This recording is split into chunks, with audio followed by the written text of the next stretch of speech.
So Ty, I think we were chatting about it before, but the unemployment rate is crazy. How does someone make their resume sexy? How do they really stand out and capitalize on this document when they're trying to get a job?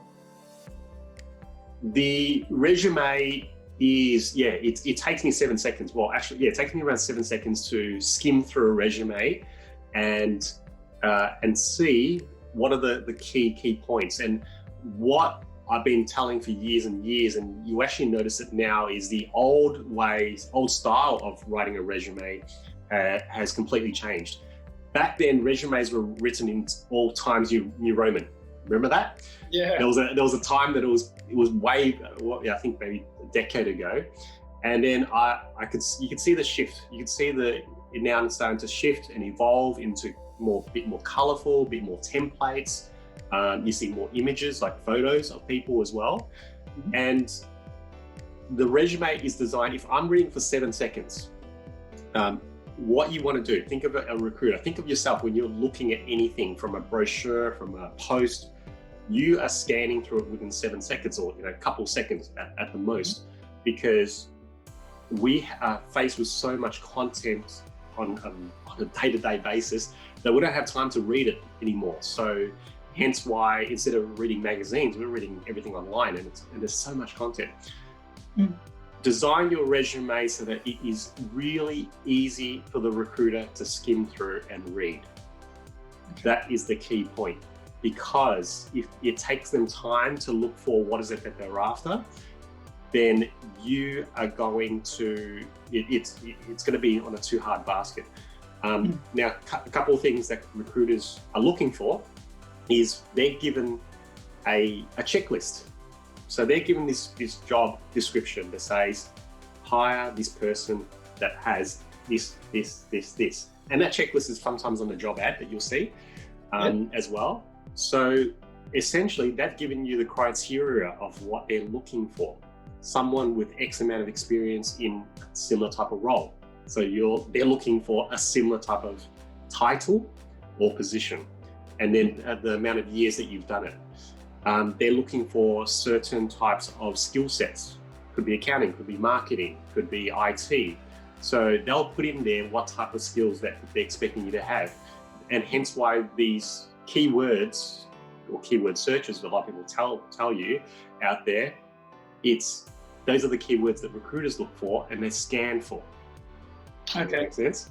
If they are easily found, they're more likely you're going to get the recruiter's attention. You'll get my attention, and I will read through it a lot more clear, like a lot more thoroughly, to make sure that you're the right person. Whilst I can take a look at it, and like I said, I can take a look at a resume within a couple of seconds and straight away hit reject because it didn't match any of my requirements.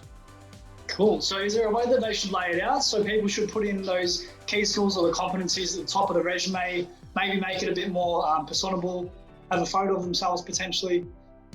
Yeah. The first thing that recruiters do these days, and the first thing that you do, let's just say you hear of someone, you see their name and say, hey, check this person out. You should really look this person up.